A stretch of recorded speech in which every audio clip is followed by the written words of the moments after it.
नाही, निश्चितच दिल्लीकरांचे मनापासून आभार या ठिकाणी व्यक्त करतो. कारण अतिशय दैदिप्यमान असा विजय अनेक वर्षानंतर, काही दशकानंतर भारतीय जनता पार्टीला मिळालेला आहे. त्याचं निश्चितच अंतःकरणापासून या ठिकाणी स्वागत आहे. कारण आपण बघाल की देशभरामध्ये भारतीय जनता पार्टीचा विजयाचा वारू त्या ठिकाणी सुरू असताना, यश मिळत असताना, या ठिकाणी देशाची आर्थिक राजधानी दिल्लीतच या ठिकाणी भारतीय जनता पार्टीची सत्ता नव्हती. आणि मला वाटतं केजरीवालांनी जो काही नौटंकीपणा केला, स्वतःची भावनिक बनत, साधेपणाचा आव आणत प्रतिमा निर्माण करण्याचा प्रयत्न केला, त्याची पुरी चिरफाड या ठिकाणी जनतेनं केलेली आहे. कारण आपण बघाल की देशामध्ये केवळ मीच त्या ठिकाणी साव आहे, बाकी सगळे भ्रष्टाचार आणि चोर आहेत, घोटाळेबाज आहेत, अशा प्रकारचं सुरुवातीपासून चित्र निर्माण करण्याचा प्रयत्न केला. काही अंशी त्यांनी लोकांना भुलवण्याचा प्रयत्न केला. परंतु लोकांना ज्या वेळेला भ्रष्टाचाराचे आरोप झाले, मद्य घोटाळा झाला, इतर भ्रष्टाचाराचे आरोप झाले, त्यावरनं जेलमध्ये केजरीवाल गेले, त्यांचे नेते गेले, त्यावरून यांचं असलं स्वरूप किंवा चेहरा खरा जनतेसमोर त्या ठिकाणी आला. आणि त्याच्यामुळं केजरीवाल दिसतात तसे नाहीत, त्यांचा चेहरा एक, वागणं वेगळं आहे, हे लोकांना स्पष्ट झालं. कारण गरिबासाठी काम करतोय सांगायचं, साधेपणाचा आव आणतोय सांगायचं, आणि दुसऱ्या बाजूला शीश महल, आलिशान बंगला कशासाठी पाहिजे. त्याच्यामुळे लोकांना मूर्ख जे केजरीवाल समजत होते, ते लोकांनी त्याचं पूर्णपणे सव्याच परतफेड त्या ठिकाणी केलेली. त्याचबरोबर विकासावर बोलत असताना केवळ विखारी टीका करायच्यात. आपण बघाल की मुस्लिम समाजाला त्या ठिकाणी सांगायचं, भाजपचा डर दाखवायचा. एका तर मुल्लानी त्या ठिकाणच्या मौलवीने जाहीर कॅमेरासमोर सांगितलं की भाजप का डर पैदा करके अपनी राजनीती करते म्हणून. आणि त्यामुळे तेही अपेक्षित मतदान त्यांना त्या ठिकाणी त्या समुदायाचं त्या ठिकाणी झालं नाही. रोहिंग्या मुस्लिमांना असेल, बांगलादेशी घुसखोरांना तुम्ही त्या ठिकाणी आयडेंटिटी कार्ड देता, तर तुम्ही लोकांना त्या ठिकाणी मतांसाठी अशा क्लुप्त्या त्या ठिकाणी करता, ते त्या ठिकाणी लोकांना आवडलं नाही.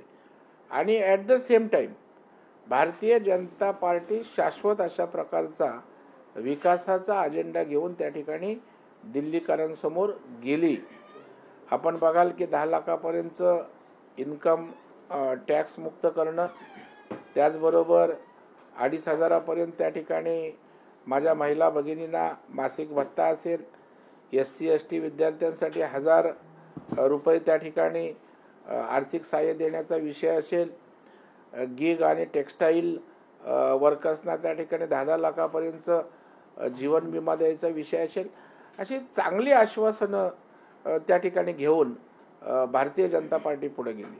आणि भारतीय जनता पार्टीने टीका पण मुद्देसूद त्या ठिकाणी केली. म्हणजे प्रदूषित यमुना असेल, खराब रस्ते असतील, दारूची दुकानं असतील, या ज्या काही व्यवस्था होत्या आणि कशा यांनी सगळ्या बरबटून टाकल्या आहेत, दिल्ली कसं विस्कळीत केलं आहे, याच्यावर अमितभाई शाह असतील, मोदी साहेब असतील, अगदी आमचे देवेंद्रजी त्या ठिकाणी दिल्लीला जाऊन जे काही त्यांची भांडाफोड केला, त्याच्या सगळ्याचा परिपाक म्हणून हे प्रचंड यश त्या ठिकाणी मिळाले. काँग्रेसला यश जे आहे ते अगदी तुरळक पाहायला मिळते. काँग्रेस उभारी घेईल अशी राहुल गांधींना सुद्धा दिल्लीत वाटत होतं, किंवा ज्या पद्धतीनं वेगवेगळे मुद्दे जे आहेत ते राहुल गांधी उपस्थित करतात, परंतु यश मात्र मिळाले नाही.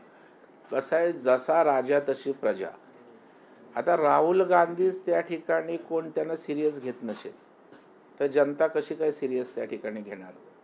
त्यामुळे नेत्यामध्ये आत्मविश्वास लागतो, नेत्यामध्ये स्वतः जिगर लागते, परिश्रम घ्यायची तयारी लागते. आणि दुर्दैवानं राहुल गांधी किंवा त्यांच्या नेतृत्वाकडे ती नाही.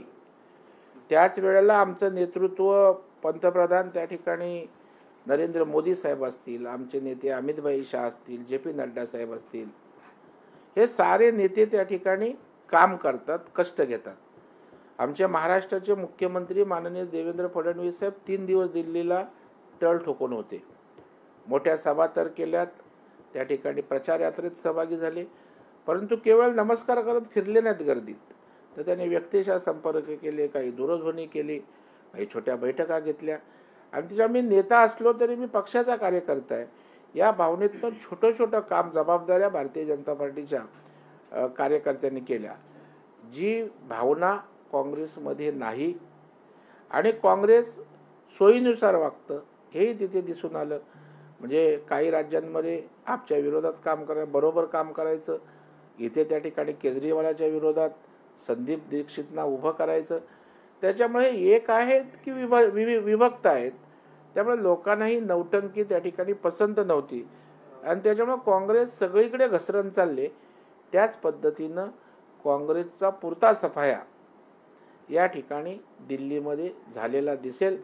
त्याला नेतृत्व आणि संघटन आणि विचारधारा जबाबदार आहे. महाराष्ट्रातला फॉर्म्युला जो आहे तो दिल्लीत लागू करण्यात आला असाही आरोप आता संजय राऊतांनी केला. मला वाटतं संजय राऊत हे खूप प्रसिद्ध अशा प्रकारचे टीकाकार किंवा आरोपकार ठरू शकतात. खरं म्हणजे कालच त्यांनी रडीचा डाव सुरू केला. म्हणजे रात्रभर थांबायची पण तयारी त्यांची नाही.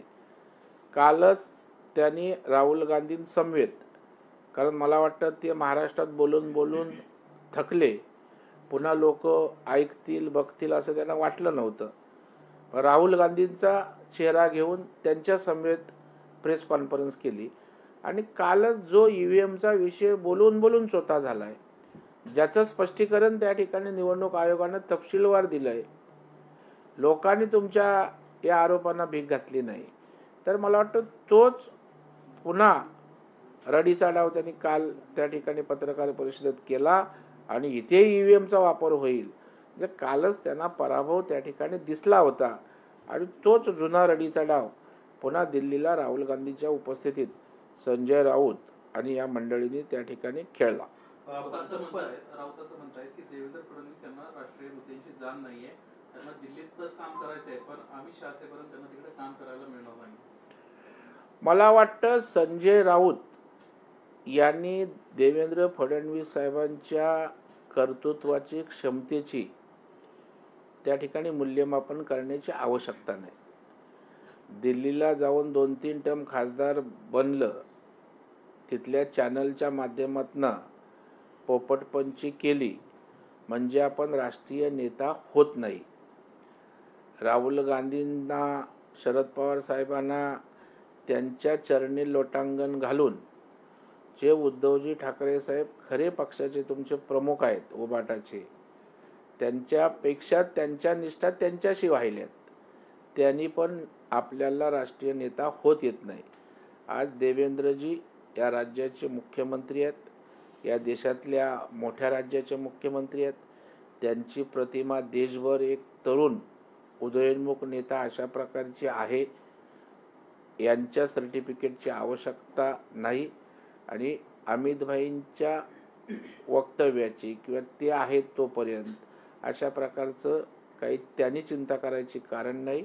अमितभाईंच्याच मार्गदर्शनाखाली, मोदी साहेबांच्या मार्गदर्शनाखाली देवेंद्रजी या ठिकाणी राज्यात काम करत आहेत आणि देश पातळीवर पक्षाच्या माध्यमातून किंवा जेव्हा जेव्हा योगदान देण्याची वेळ असते तेव्हा ते त्या ठिकाणी जात असतात, बोलत असतात.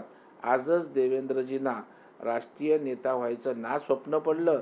त्यामुळे संजय राऊत, आपण त्या ठिकाणी चिंता करू नका. आपल्याला महाराष्ट्र विकसित करता आला नाही, ते स्वप्न, ते ध्येय उराशी बाळगून देवेंद्रजी या राज्याचं नेतृत्व करतायत. आपल्याला सफाया त्या ठिकाणी केलेला आहे.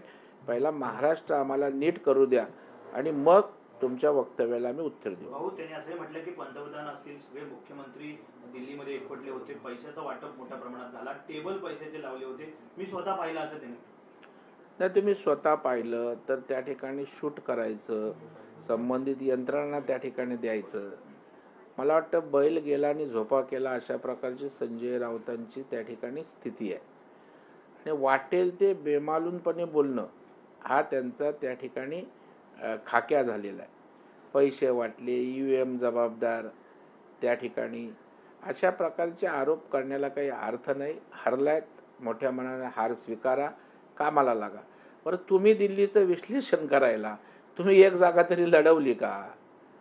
एक जागा लढवली तरी बोलू शकतो, पण जिथे आपलं अस्तित्व नाही, जिथे जागा लढवली नाही, त्या ठिकाणी उलट तुम्ही बोलायचं म्हणजे हसण्यासारखंच आहे. संजय राऊतांची रोज हास्य जत्रेचे प्रयोग सुरू आहेत असं म्हटलं तर वावगं ठरणार नाही.